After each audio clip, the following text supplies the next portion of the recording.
The teller's mouth opened, and what came out wasn't just words. It was a wave of frustration, sharp and cold. "Look," he began, his voice now stripped of any pretense of politeness. It was loud enough to cut through the hum of the bank and make a few people near the front of the line flinch. "This is very simple. You sign the check, you write the account number, you hand it to me. We can't be here all day trying to figure this out."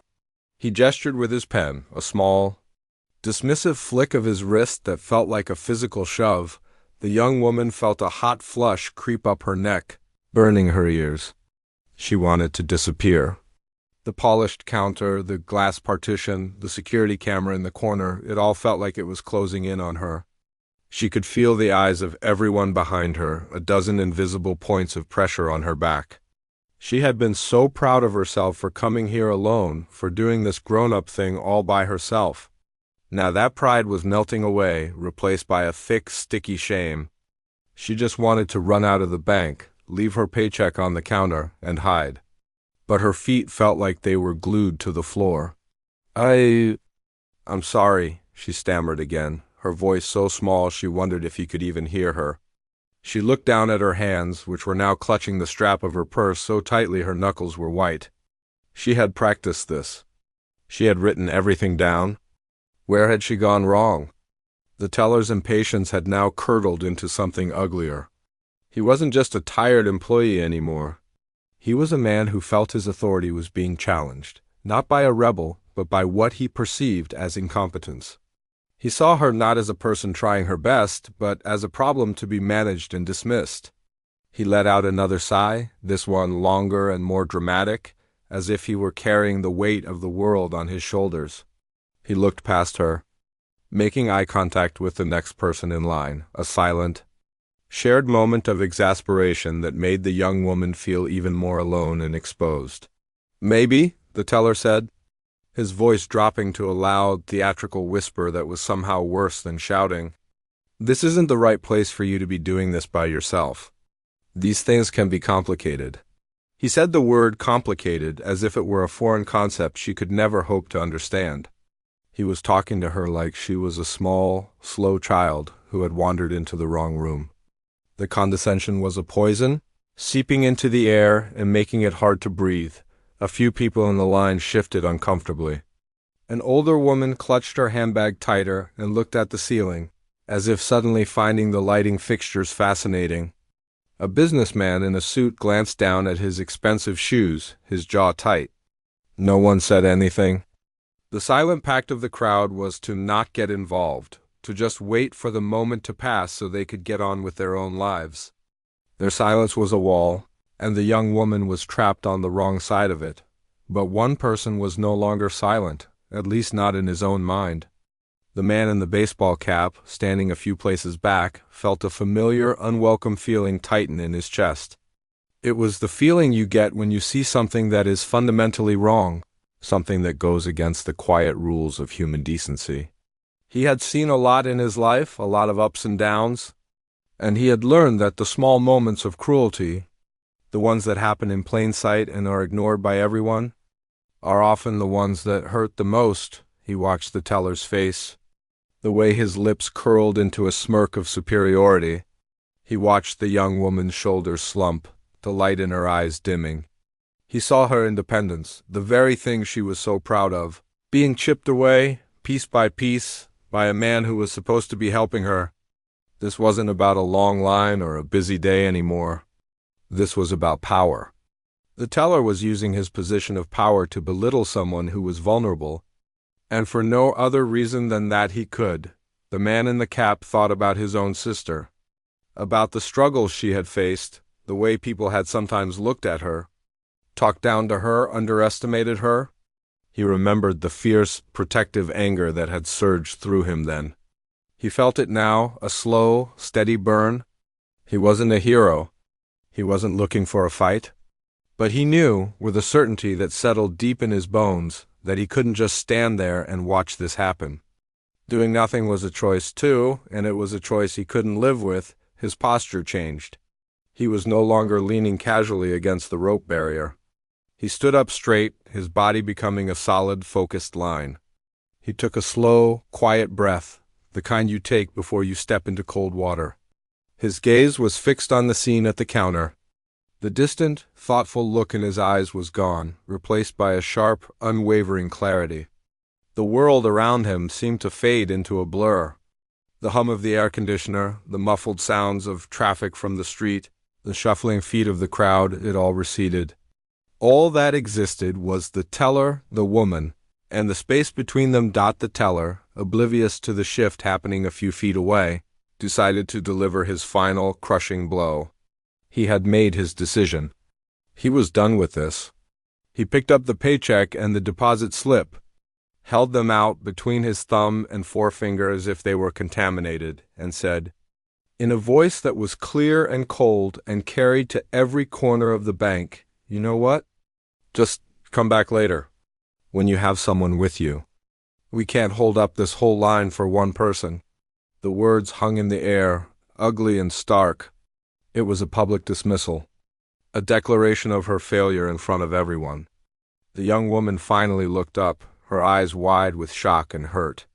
A single, glistening tear escaped and traced a slow path down her cheek.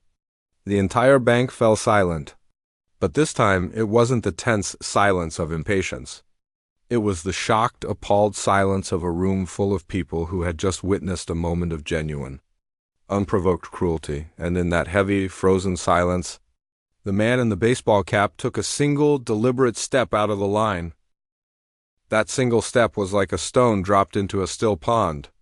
The ripples of silence spread out instantly, touching every person in the bank. The man in the baseball cap moved out of the line, leaving his place behind the velvet rope. It was a quiet, deliberate action, but it screamed louder than any shout. He didn't hurry. He didn't storm forward. His pace was measured, calm, and utterly confident. Each footfall on the polished marble floor was a soft, definitive beat in the rhythm of the unfolding drama. As he walked, a wave of awareness washed over the room. Heads that had been bent down, looking at phones or shoes, slowly lifted. Eyes that had been glazed with boredom now widened with focus. The line of customers, which had been a shapeless mass of impatience, transformed into an audience. They were no longer just waiting. They were watching. The man walked past them, a figure of simple intent, and the crowd seemed to part for him not physically, but with the force of their collective attention. He was heading toward the epicenter of the tension, toward the source of the cruelty. He stopped not in front of the teller, but beside the young woman. It was a small but profoundly important choice. By positioning himself at her shoulder, he wasn't challenging the teller to a duel. He was creating a human shield. He was aligning himself with her, showing everyone in the room whose side he was on. He stood there, a solid, quiet presence, and the space between him and the teller became charged with an unspoken challenge. The teller, who had been smug in his moment of power, was completely thrown. He had expected the woman to slink away in shame.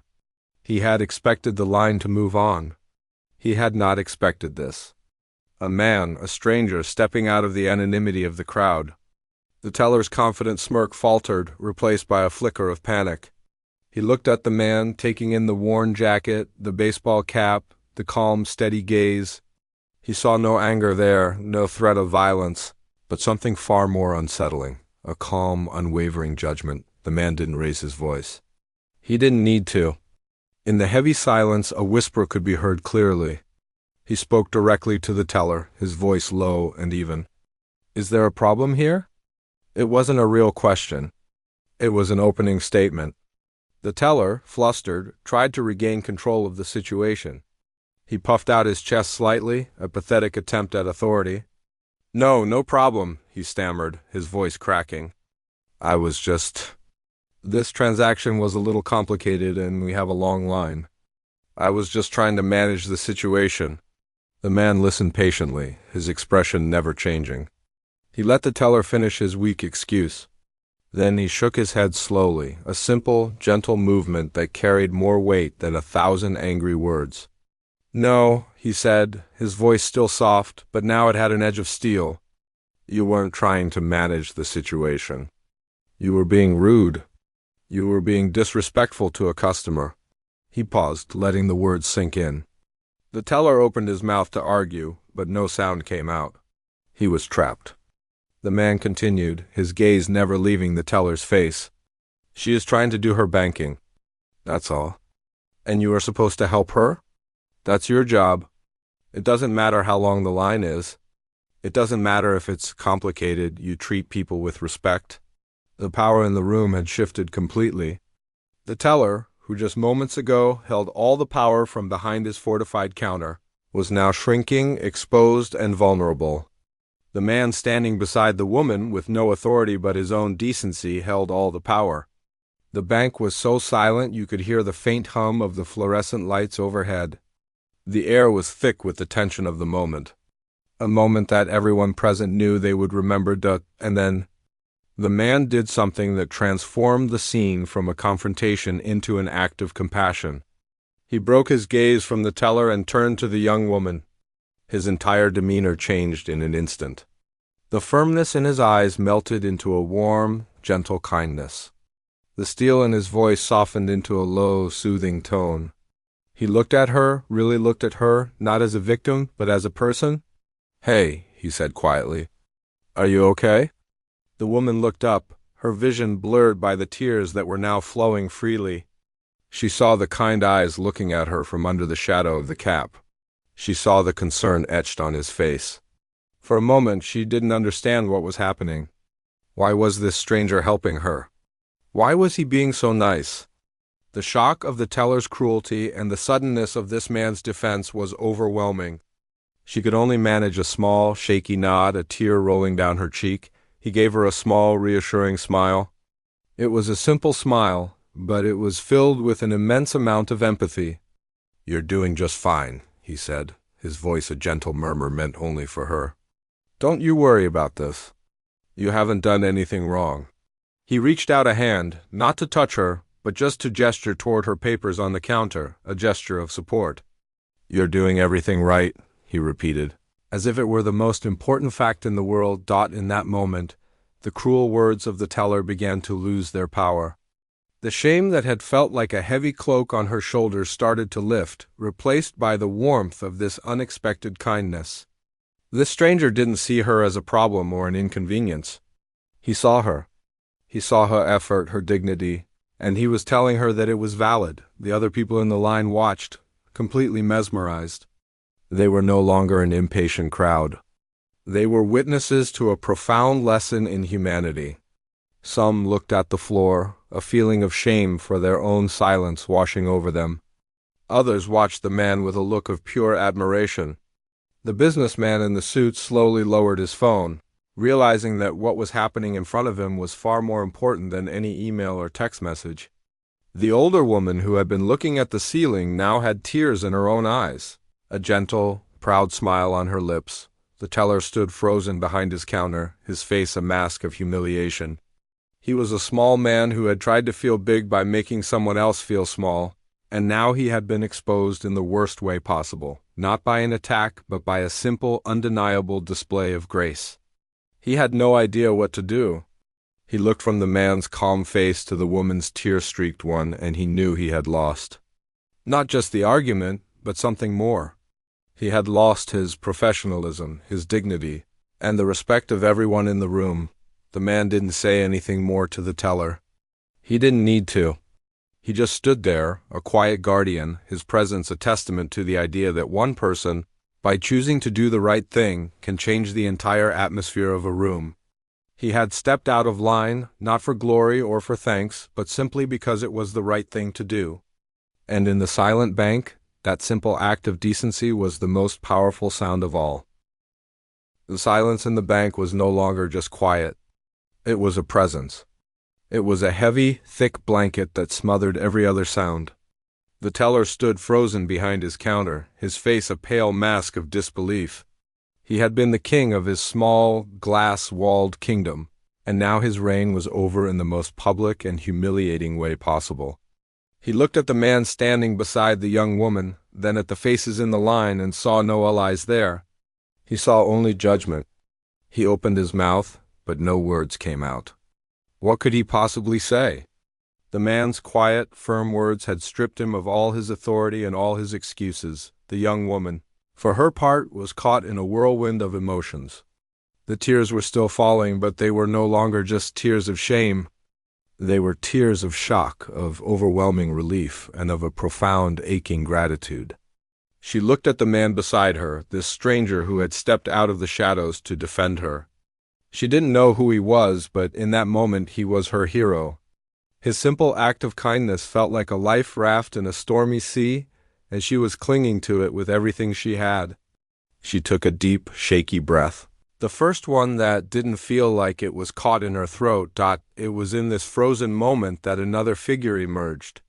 A door marked "Private" clicked open, and a man in a well-tailored suit stepped out. He was the bank manager, a man in his late 40s with a neat tie and a name tag that gleamed under the fluorescent lights. He had been in his office, going over reports, when he had noticed the strange silence. The usual hum of a busy bank had been replaced by nothing, and that nothing was louder than any commotion. He had come out to investigate, expecting a technical problem or a security issue. He did not expect this. His eyes scanned the scene and took everything in a single, sweeping glance. The terrified teller, the tearful customer, the man in the baseball cap standing guard beside her, and the rapt, silent audience of customers. He was a good manager, and he understood people. He didn't need to ask what had happened. The story was written on their faces. He saw the cruelty, the defense, and the aftermath. A knot of dread tightened in his stomach. This was every manager's nightmare. A situation where an employee's bad behavior could poison the well of customer trust. But he didn't hesitate. He walked calmly but purposefully toward the counter, his shoes making soft, squeaking sounds on the polished floor. As he approached, the teller saw him, and a flicker of hope, or perhaps desperation, crossed his face. He opened his mouth to speak, to explain, to defend himself, but the manager didn't even look at him. He walked right past his employee, his focus entirely on the young woman. This was a masterful move. By ignoring the teller, he was sending a clear message to everyone in the bank. The employee's behavior was not the priority. The customer's well-being was. He stopped in front of the woman, his expression one of sincere concern. He didn't see a person with a disability. He saw a customer who had been wronged. "I am so sorry," he said, his voice low and filled with genuine regret. "Please accept my deepest apologies for the way you were treated. That is not who we are, and that is not how we treat our customers here." He didn't make excuses. He didn't blame a long day or a misunderstanding. He took full responsibility, and his words were a balm on the woman's wounded spirit. He then turned his attention to the paperwork, still sitting on the counter. "May I?" he asked, gesturing to the check and deposit slip. The woman nodded, unable to speak. The manager took the papers, handling them as if they were important documents, which to her they were. He looked at the deposit slip she had so carefully filled out, at the signature she had struggled to write. He saw the effort, the determination, and his heart went out to her. "Let's take care of this for you right now," he said with a warm, reassuring smile.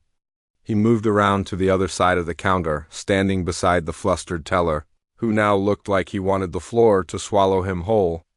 The manager took the teller's place at the keyboard, his movements efficient and confident. He typed in her account number, processed the deposit, and spoke to her in a normal, respectful tone, explaining what he was doing as he went. "There we go. All set. I'm just printing your receipt for you." The contrast was stunning. Where the teller had been a wall of impatience, the manager was a bridge of assistance.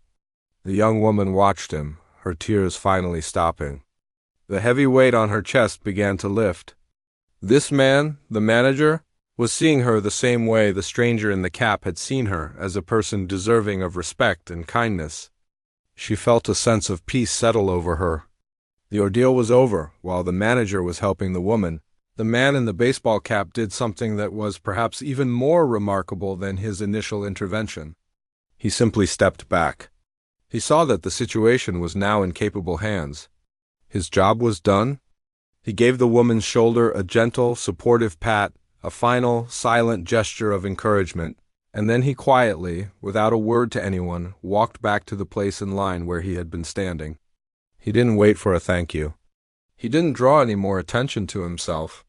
He just blended back into the crowd, becoming an anonymous customer once more. A few moments later, the manager handed the woman her receipt. "Is there anything else at all I can help you with today?" he asked. She shook her head, a small, genuine smile finally appearing on her face. "No, thank you," she said, her voice clear and steady. "Thank you so much." She was talking to the manager, but her eyes were searching the line, looking for the man in the cap. She found him. He was just standing there, looking down at his phone as if nothing had happened. She caught his eye and gave him a look of pure, unadulterated gratitude. He looked up, met her gaze, and gave her a small, almost imperceptible nod in return. It was a quiet acknowledgement between two strangers who had shared a profound moment. Then, with a newfound lightness in her step, the young woman turned and walked out of the bank, her head held high. The manager then turned his attention to the teller. His warm smile was gone, replaced by a look of cold disappointment. He didn't say a word. He just gave him a look that said, "My office, now." The teller, defeated and humiliated, nodded and walked slowly toward the private office, knowing his job was hanging by a thread. The line of customers watched him go, not with pity, but with a sense that justice was being served. The bank was no longer a place of tension. It was a place where a small victory for decency had just been won, and everyone who was there felt a little better for having witnessed it. The glass door of the bank swung shut, and the man in the baseball cap was gone, melting back into the anonymous flow of the city. But inside, the air was still crackling with the energy of what had just happened.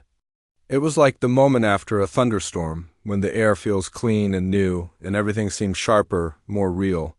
The line of customers, which had been a symbol of collective impatience just minutes before, was now moving with a quiet, almost reverent slowness. No one was sighing or checking their watches. They were present, the new teller at the counter, a woman with a gentle face and a kind smile, processed each transaction with a newfound patience. It was as if the act of kindness they had all witnessed had seeped into the walls, into the very air they were breathing, changing the way everyone behaved. A businessman who had been tapping his foot impatiently earlier now smiled at the older woman in front of him and told her to take her time. The tension that had been a knot in the pit of everyone's stomach had unraveled, replaced by a warm, shared sense of, what was it? Awe? Relief? Hope? It was a little bit of all three. Among the customers was a young woman, maybe a college student who had been near the back of the line. She had put her phone away when the confrontation started, her thumb frozen mid-scroll. Now, as she waited her turn, she found her mind replaying the scene over and over. She saw the teller's cruel face, the young woman's tears, and then the calm, steady presence of the man who had stepped in. She thought about how easy it had been for everyone else, including herself, to just stand there and say nothing. They had all been witnesses, but only one person had acted. When it was her turn, she completed her transaction quickly, her mind elsewhere. As she walked out of the bank and into the warm afternoon sun, she felt a strange mix of emotions. She was inspired by the man's courage, but she also felt a pang of shame for her own silence. She pulled out her phone, not to scroll through social media, but with a different purpose. She found a quiet bench on the sidewalk, sat down, and began to type. She didn't take a picture. She didn't mention the man's name, even though she knew who he was. It didn't seem right. This wasn't about a celebrity sighting. It was about something much more profound. She wrote about the long line, the tired teller, and the young woman who was just trying to deposit her paycheck. She described the teller's impatience turning into meanness, and the way the young woman had shrunk under his harsh words. Then she wrote about the stranger in the cap. She described how he stepped out of line, not with anger, but with a quiet strength that silenced the entire room. She wrote about his simple, firm words to the teller, and then his gentle, kind words to the woman. She ended her post with a simple thought. Today I saw a stranger stand up for someone who needed help. It was the most incredible, powerful thing I've ever seen. It reminded me that one person's courage can change everything. We should all be a little more like that. She hit post and then put her phone away, not expecting much. But the story she told was one that people needed to hear, back in her small, neat apartment, the young woman from the bank sat at her kitchen table. Her paycheck was safely in her purse, and the receipt from the bank was on the table in front of her. But she wasn't looking at it. She was looking at her hands, the same hands that had been shaking so badly just a few hours ago. They were steady now. She replayed the events in her mind. She could still feel the sting of the teller's words, the hot shame of being singled out and humiliated. But that feeling was fading, like a bad dream that loses its power in the light of day. What was taking its place was a warm, glowing memory. She saw the man's kind eyes. She heard his gentle voice telling her she was doing everything right. He had seen her. Not her disability, not her struggle, but her effort, her dignity, her desire to be independent. He had defended not just her, but her right to be there, to do things for herself. A small smile touched her lips. The world could be a cruel place, she knew that. But today she had also learned that it could be a place of incredible, unexpected kindness. That experience gave her a new kind of strength, a quiet confidence that settled deep in her bones. She knew that the next time she faced a difficult situation, she would remember the man in the cap, and she would feel a little less afraid. Meanwhile, the post the young woman had written began to spread. At first it was just a few shares, then a few hundred, then thousands. People were not just sharing it, they were commenting on it. The comments weren't just about the famous actor. They were personal stories. People wrote about times they had been bullied, times they had wished someone had stepped in for them. Others wrote about times they had been the one to step up, or times they had regretted staying silent. The post became a conversation about empathy, about courage, about the small, everyday choices we all make that define who we are. It became a digital campfire where people gathered to share stories of human decency. The bank manager saw the post that evening. A friend had tagged him in it. As he read it, a wave of relief washed over him, followed by a deep sense of gratitude. He was grateful to the stranger who had handled the situation with such grace, and he was proud of how his team had ultimately responded. The next day, he printed out the story and shared it with his staff. He didn't do it to shame the teller who had been sent home, but to start a discussion. He talked about the bank's responsibility to be a place of respect and dignity for every single person who walked through the door, no matter what. The story became a teaching tool, a real-life example of what to do and what not to do. The story of the silent bank became a small legend, a modern-day fable that people would tell and retell. It wasn't a story about a famous actor being a hero. It was a story about a man who saw someone in need and chose to act. It was a story about the power of one voice to cut through cruelty and create a space for kindness. It was a reminder that we all have a choice. We can be the impatient person in the line, the silent bystander, the cruel teller, or we can be the person who steps out of line and says, in our own quiet way, "This isn't right. I'm here to help." And in a world that can often feel loud and divided, that simple act of standing up for one another was the most powerful sound of all.